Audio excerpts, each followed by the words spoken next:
styczniu tego roku mija 110 lat od uruchomienia pierwszej normalnotorowej linii tramwajowej w Krakowie dla ruchu pasażerskiego.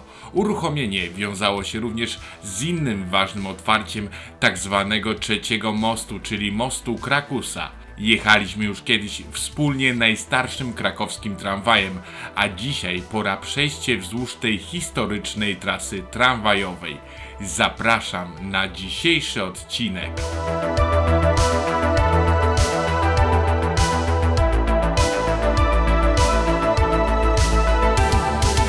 Cześć, ja powoli kończę montaż tego odcinka i jak przeglądałem materiały, okazało się, że nie zrobiłem tradycyjnego mojego powitania, a że w Krakowie tradycja to rzecz święta, to będzie trzeba to naprawić.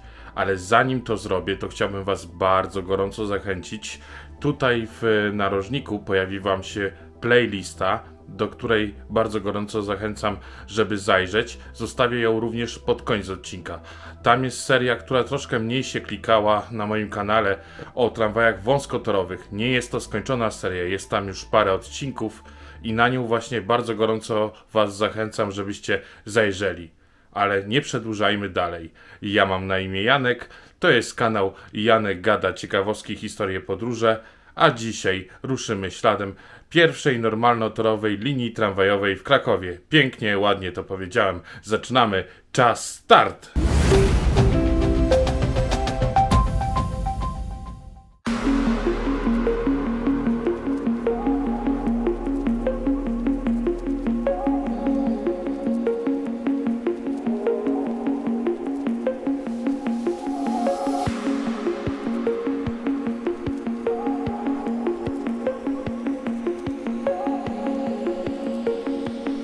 Mam nadzieję, że nikt stąd mnie nie wygoni, ale muszę tutaj zacząć, ponieważ właśnie jak się przyjrzymy, to tuż pode mną znajdują się torowisko, znajduje się jeden obok drugiego tor, który właśnie widać, że jest wąskotorowy, czyli ma mniejszy prześwit niż obecny normalnotorowy w Krakowie, a ja zmierzam do drugiej hali. Dodajmy, że dwóch hal dawnej zajezdni, skąd wyjeżdżały tramwaje normalnotorowe.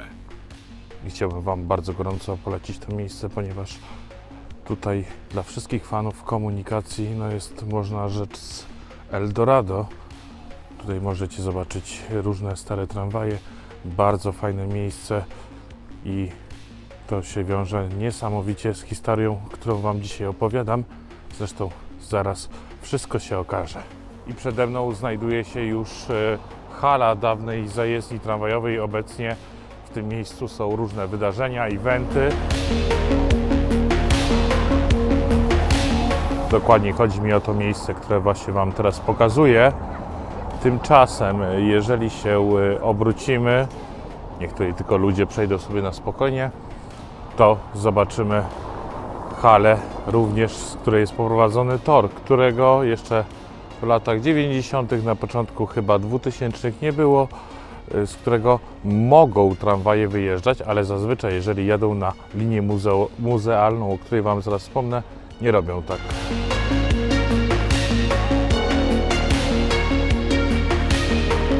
I dzisiaj będę się wspomagał różnymi starymi zdjęciami archiwalnymi i właśnie chyba z tego miejsca będę miał też zdjęcie. I jeszcze teraz właśnie wróćmy do tematu, dlaczego stąd nie wyjeżdżają. Tutaj jeden z widzów napisał mi, że te wszystkie tramwaje, które jedą na linię muzealną, to zazwyczaj wyjeżdżają z zajezdni Nowa Huta.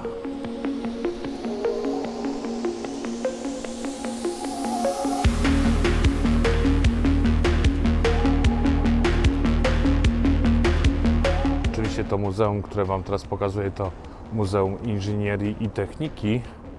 Mityczne miejsce, można to tak nazwać, ponieważ w skrócie nazywa się MIT. Mamy to nawet w logotypie. Tutaj akurat nie widzę. O, tutaj możemy sobie zobaczyć nie logotyp, ale hashtag MIT Kraków. A my zaraz właśnie wzdłuż tego torowiska, gdzie kiedyś tramwaje wyjeżdżały, ponad 100 lat temu już to było, ruszymy w kierunku pierwszego przystanku, gdzie będziecie mogli zobaczyć, gdzie możecie wsiąść do tramwaju i pojechać sobie na spokojnie w kierunku centrum Krakowa i właśnie pojechać tą najstarszą linią tramwajową, najstarszym torowiskiem tak naprawdę, bo linia tramwajowa to troszeczkę inna sprawa i to też za chwilę wszystko Wam przedstawię.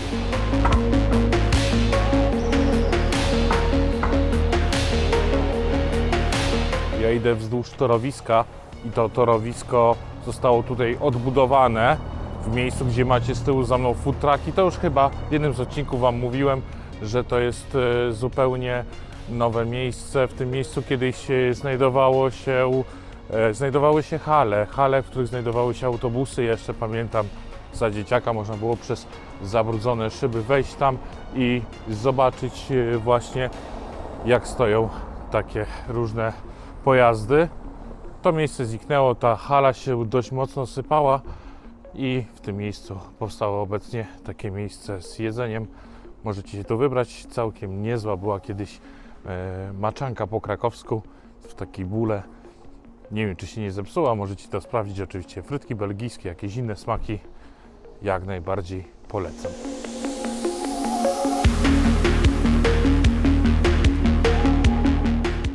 A my oczywiście już powoli dochodzimy do jedynej pętli ulicznej w Krakowie.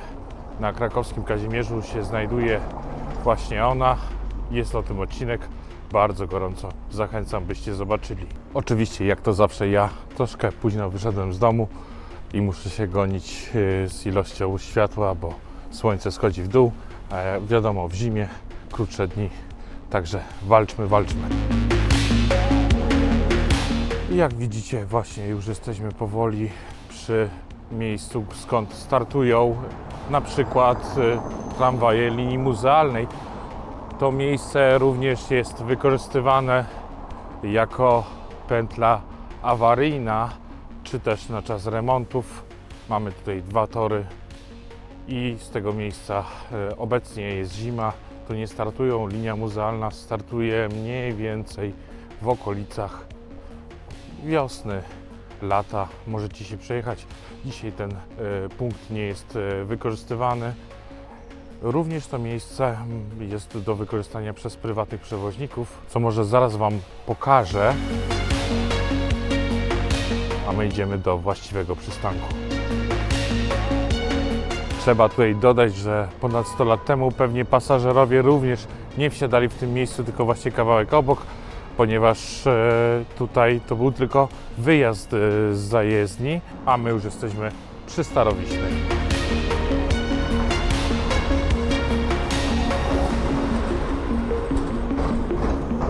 I teraz mniej więcej w tym miejscu, gdzie przejeżdża 24, to było zakończenie linii przy tak zwanym trzecim moście. Tramwaje tutaj, można rzec, jadą we współczesnych czasach pod prąd, ale dlaczego tak, to wytłumaczę Wam w drugiej części tego materiału, bo tam mam bardzo fajne zdjęcie, ale w zupełnie innym miejscu, w samym centrum Krakowa.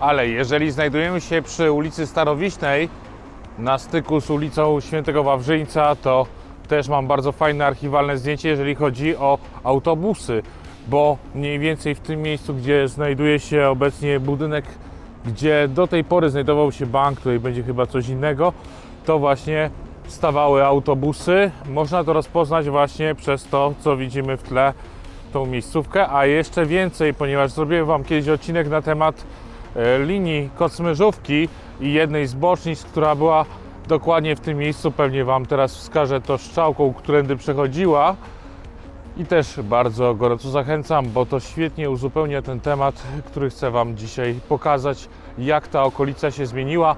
No oczywiście nie wspominam o moście Krakusa, który znajdował się w miejscu obecnego mostu Powstańców Śląskich, i to jest tak zwany trzeci most.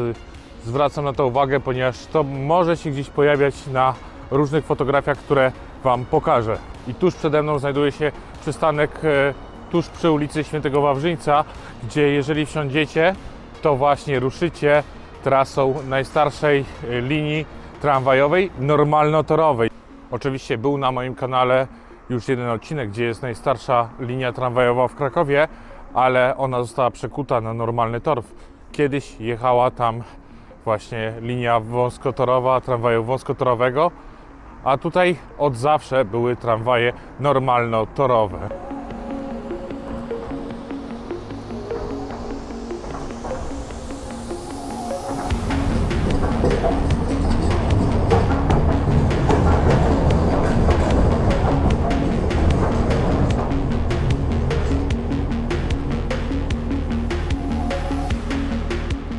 I tak jak mówiłem, ja wsiadać do tramwaju nie będę, ponieważ chcę przejść tą trasę, żeby pokazać Wam parę innych ciekawostek. Nie jest to daleko, no ale już światła coraz mniej, więc walczymy.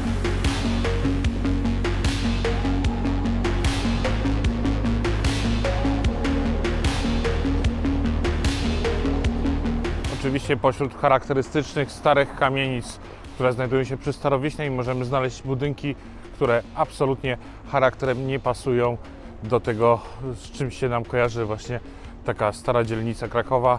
Za chwilę Wam pokażę dwa takie miejsca oddalone od siebie dosłownie o 2 minuty drogi i powiedzmy sobie szczerze, że tutaj też nastąpiła zmiana.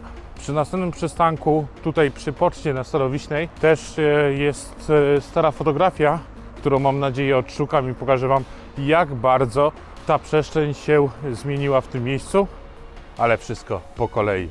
O, już mamy też kolejny przykład, ale mi chodziło o ten budynek, który jest w tle, który jest typowym blokiem z czasów komunistycznych, który, no można powiedzieć, ni w oko, ni w ząb nie pasuje tutaj.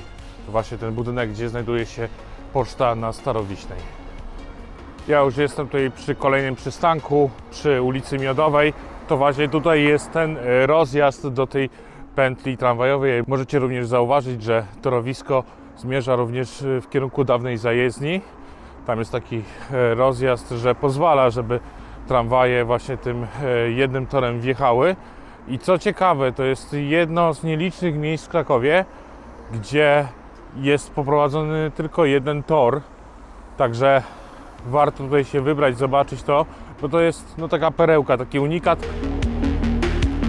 No sami powiedzcie, czy to pasuje do reszty budynków. No moim zdaniem nie bardzo, a ja chcę Wam pokazać właśnie tutaj przestrzeń, która znajduje się przede mną, ponieważ właśnie plus minus gdzieś tutaj było zrobione zdjęcie archiwalne, które mam nadzieję, że teraz się Wam pokażę. Zwróćcie uwagę na budynek po lewej stronie, który absolutnie inaczej wtedy wyglądał i chwilę zajęło, zanim sobie wszystko dopasowałem.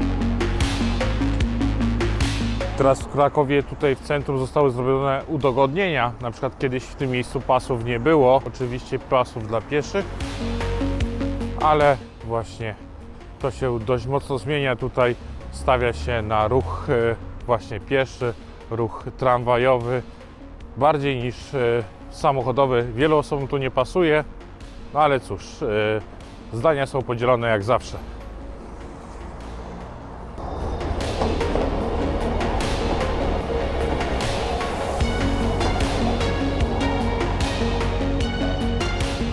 Już kiedyś wspominałem, że tutaj torowisko nadaje się do naprawy. Mam nadzieję, że jeżeli ktoś ogląda ten film za parę lat, to już tutaj będzie jechał po świeżo wyremontowanym, bo plany są już dość takie konkretne, jakby to miało wyglądać, ale kiedy będą zrealizowane, to zobaczymy. Tymczasem linia 24 właśnie jedzie tą trasą najstarszej linii tramwajowej, normalnotorowej w Krakowie.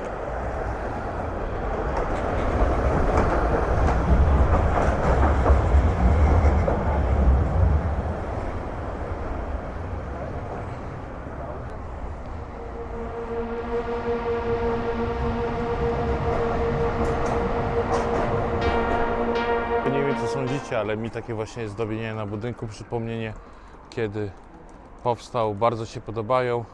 Tutaj mamy właśnie Ferdynand Liebling 1902-1903. Oczywiście pamiętajmy, że Kraków znajdował się w zaborze austro-węgierskim, dlatego różne nazwiska, nawet znanych osób pochodzących z Krakowa, mają takie właśnie brzmienie niemieckie, chociażby nazwisko Sztur, bo przecież pochodzenie jego jest austriackie. Janeczku, albo w tym przypadku właśnie tej kamienicy ze zdobieniem może być to nazwisko przecież żydowskie. A ja już w dobrym tempie jestem.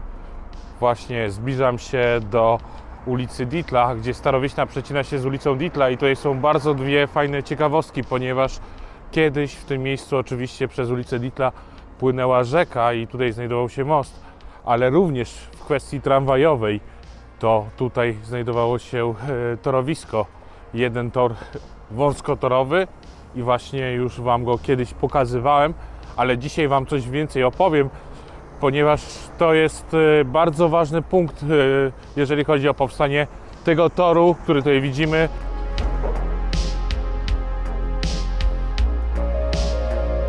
To teraz, stojąc w tym miejscu, zaznaczmy sobie dwie rzeczy. 24 jedzie na Kurdwanów, jedzie prosto i jedzie właśnie w miejscu, gdzie znajdowała się pierwsza linia normalnotorowa. Tutaj nie było skrzyżowania w tym miejscu tramwajowego, jedynie tramwaj mógł jechać po ulicy Starowiśnej, tak jak właśnie to robi teraz ten skład linii 24.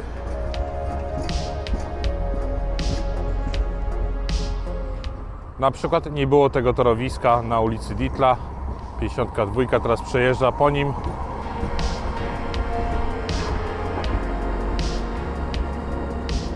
I mój nieukochany krakowiak.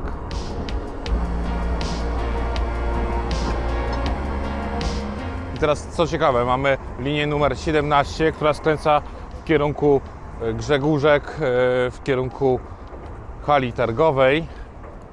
I to jest torowisko, które powstało w okresie jeszcze przedwojennym, jak dobrze pamiętam. O, i teraz ważna sprawa. Mamy jeszcze linię numer 1, która jedzie w kierunku hali targowej, która chyba przemierza najdłuższy odcinek starego torowiska, starego miejsca, gdzie znajdowało się pierwsze to torowisko, o którym dzisiaj mówimy. Jeżeli chcecie właśnie przejechać jak najdłuższym odcinkiem, to jedynka jest do tego idealnym tramwajem. I teraz tak, w tym miejscu, gdzie się teraz znajduję, to już pokazywałem to miejsce, które jest za moimi plecami w odcinku na temat linii 52. Ciekawostki, że tutaj właśnie znajdowała się linia tramwaju wąskotorowego, torowisko, jeden tor, który właśnie jechał w kierunku, jak się tutaj obrócimy, ulicy Starowiśnej. I kiedy powstawało to pierwsze torowisko normalnotorowe, został ten wąski tor zlikwidowany i to był początek końca linii właśnie tramwajowych, wąskotorowych w Krakowie. Ale dodajmy jeszcze jedną bardzo ważną sprawę. Ten proces trwał bardzo długo, bo jeszcze około 40-50 lat tramwaje jeździły, do końca chyba lat 50., jak dobrze kojarzę. W latach 60. zostały zlikwidowane całkowicie tramwaje wąskotorowe w Krakowie, także ten proces zaczął się w okolicach roku 1912, kiedy właśnie powstały tramwaje normalnotorowe w Krakowie i trwał ten proces, tak jak mówię, ponad 40 do 50 lat, zanim całkowicie zlikwidowano wąski tor w Krakowie.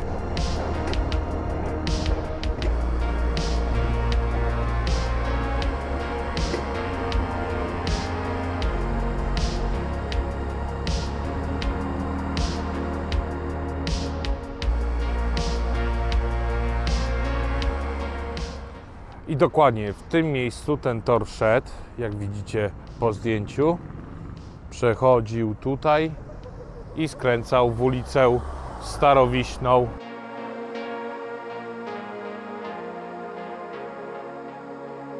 Przystanek Starowiśna, tuż przy dawnym kinie uciecha. Obecnie w tym miejscu znajduje się klub muzyczny Shine, a my zmierzamy powoli w kierunku przecięcia z ulicą Wielopole.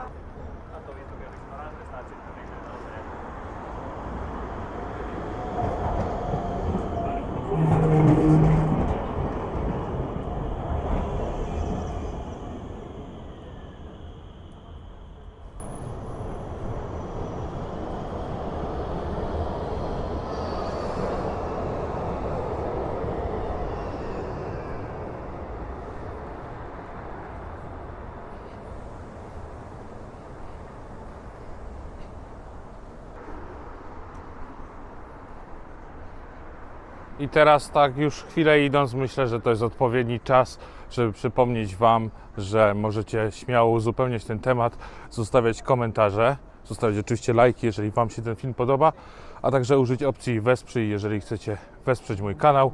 Oczywiście wszystkie linki w opisie, możecie mnie również zdonatować, jeżeli Wam się podoba moja praca.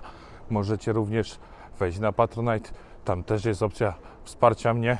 Dzięki wielkie i oczywiście gorąco zachęcam do subskrybowania mojego kanału, klikania w dzwoneczek, żeby się Wam pojawiały powiadomienia. I wspominam o tym, dlatego że już przy ostatnim odcinku mówiłem, że ponad 80% ludzi, która mnie ogląda, nie subskrybuje tego kanału. Nawet tam w niektórych wskaźnikach czasem występuje ponad 90%, dlatego bardzo gorąco zachęcam. Zaraz tramwaj mnie zagłuszy. A może nie, nie wiem.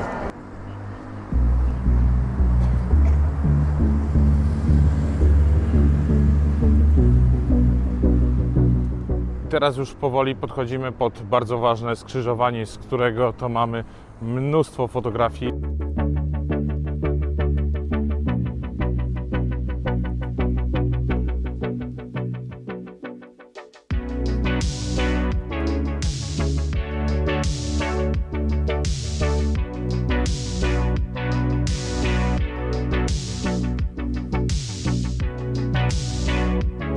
Za mną znajduje się budynek Wielopole 1. Zanim wejdziemy na skrzyżowanie, to może parę słów o tym miejscu warto by powiedzieć, bo tutaj właśnie znajdowała się siedziba redakcji Ilustrowanego Kuriera Codziennego i właśnie w tym gmachu się to znajdowało. Mamy tutaj sporo fotografii, które zobaczycie, jak się ustawię po drugiej stronie skrzyżowania.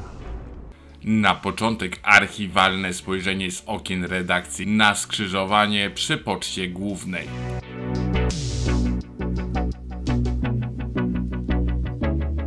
Na innej fotografii za to dostrzeżemy, że znajdowała się tutaj również stacja paliw. Też przy okazji jesteśmy oczywiście przy Poczcie Głównej, ale tylko już tak symbolicznie, ponieważ budynek ten został sprzedany i w tym miejscu wkrótce powstaną albo apartamenty, albo hotel. Tutaj już poczty jako takiej nie znajdziemy. Zwróćcie uwagę, że jak to kręcę, to jedynka jedzie na Wańkowicza. Obecnie nie ma pętli, tylko jest krańcówka, mówiąc po łódzkiemu, bo tam jest obecnie remont. A my widzimy kolejny tramwaj zbliżający się. Chciałbym Wam właśnie pokazać taki, który jedzie dokładnie po tej trasie i bardzo dobrze, bo właśnie jedynka przejechała i też będzie jechała jedynka na Salwator. Także zobaczycie, jak ten tramwaj jechał.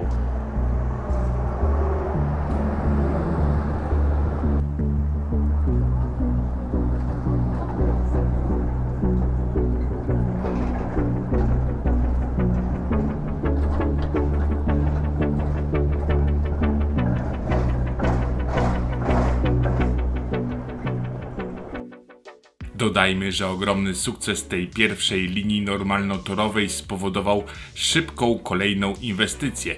Na przykład tu widzimy kolejne torowisko, tym razem do rynku głównego.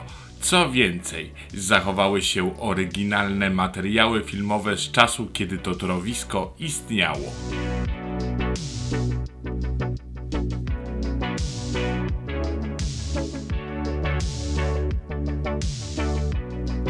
I teraz tak, krótkie wyjaśnienie. Idę w miejscu, w którym znajdowały się tramwaje. Z tego punktu właśnie za mną na tamten kierunek jest bardzo dużo fotografii.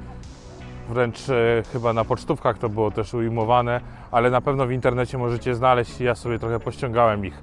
Ale zwróćmy uwagę, że torowisko tutaj kiedyś istniało, owszem, było normalnotorowe, ale to było w późniejszym okresie, bo pierwsze torowisko normalnotorowe szło od właśnie ulicy Starowiśnej, od Trzeciego Mostu, od zajezdni i skręcało w ulicę Świętej Gertrudy, a później w kierunku Placu Wszystkich Świętych i Franciszkańskiej i właśnie zaraz się przejdziemy po tym terenie, ale ja Wam jeszcze pokażę właśnie może trochę dłużej te fotografie stąd, bo są bardzo ciekawe, tak żebyście wiedzieli, jak to wyglądało, mogli się temu dokładniej przyjrzeć. Zaraz wrócimy do tematu tramwajów, ale zwróćcie uwagę teraz na dwie rzeczy. Na tej fotografii pocztówce jeszcze nie ma budynku przy ulicy Wielopole 1. Powstał on w latach 1920-22 jako pierwszy wielkomiejski dom handlowy w Krakowie. Właścicielem byli akcesjonariusze Bazaru Polskiego. Druga sprawa to budynek Poczty Głównej i jeszcze przed przebudową. Ten budynek o wiele bardziej mi się podoba niż obecny. Przebudowano go na początku XX wieku i zobaczycie to też na dawnych fotografiach. Ciekaw jestem, czy myślicie podobnie.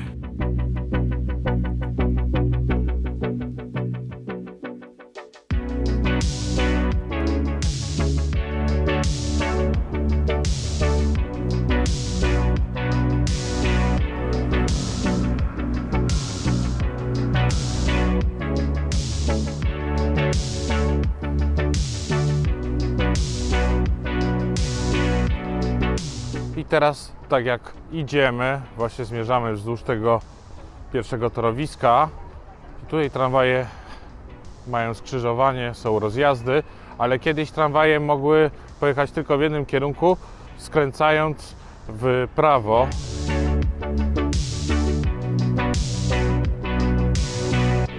W kierunku tak naprawdę ścisłego centrum Krakowa, takiego można powiedzieć serca, bo to jest linia tramwajowa, która, szóstka, piszczy, szóstka i to jeszcze jaka, proszę bardzo.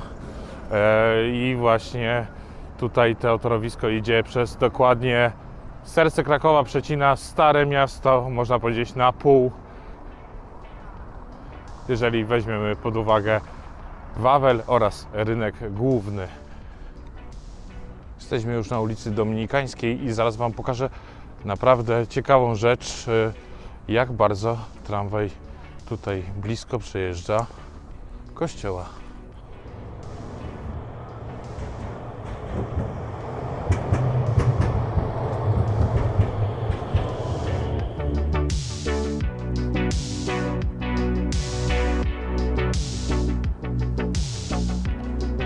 I myślę, że stojąc tutaj, komentarz jest zbędny.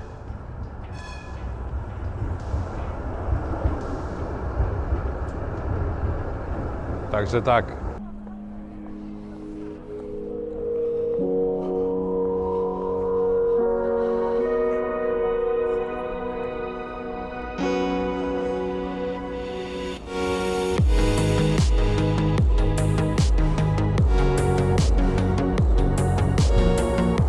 Tymczasem właśnie szóstka, która mnie minęła, dojechała na Plac Wszystkich Świętych. Stąd też mamy zdjęcia właśnie z miejsca, gdzie tramwaj normalnotorowy przecinał wąskotorowy, torowisko tramwaju wąskotorowego, który zmierzał albo w kierunku Wawelu, albo w kierunku rynku głównego.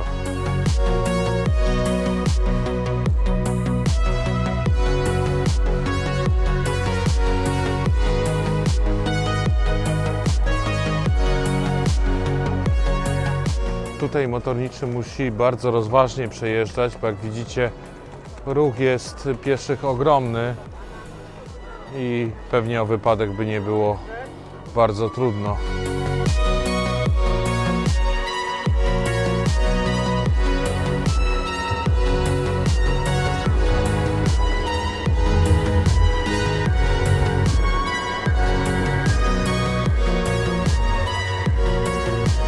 okazji, jeżeli chodzi o tego bombardiera, który nas minął, to patrząc po numerze bocznym, to chyba ten jeden z najstarszych, który jeździ po Krakowie. I zwróćcie uwagę jeszcze na jedną rzecz. Te tramwaje mają reklamy. Nowe tramwaje typu na przykład krakowiaki czy stadlery nie. Ciekaw jestem, czy to jest kwestia dofinansowań unijnych, czy jakiejś innej rzeczy. Tymczasem przed nami jedynka, przede mną jedynka, a teraz przed wami.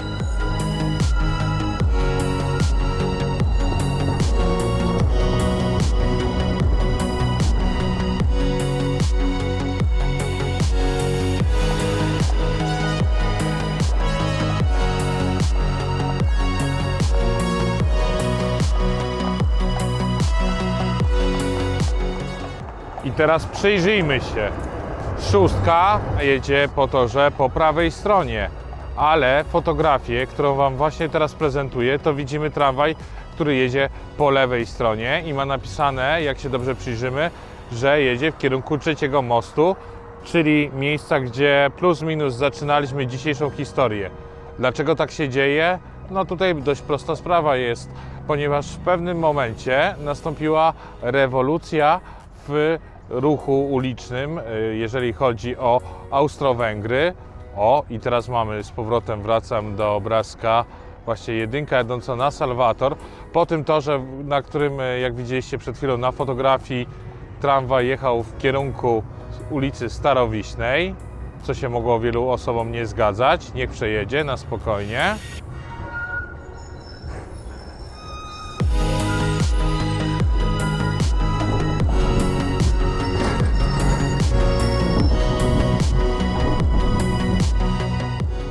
Ponieważ nastąpiła w pewnym momencie rewolucja i z ruchu lewostronnego w Krakowie przeszliśmy na ruch prawostronny, tak samo jak to miało miejsce w całym zaborze austro-węgierskim.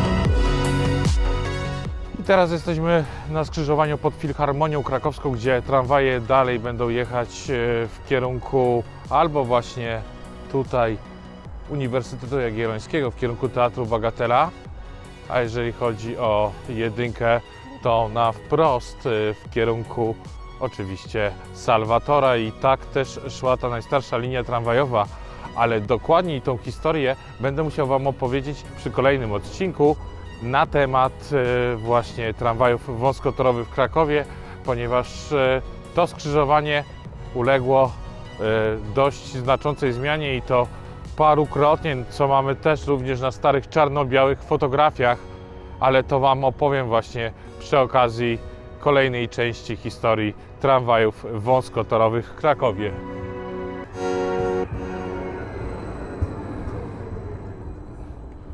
Słuchajcie, światła już prawie zero, pewnie będzie trochę szumił ten obrazek, dlatego ja kończę na dzisiaj tą historię i dołączam ją do playlisty o tramwajach wąskotorowych, bo zdaje, że ona się bardzo fajnie łączy.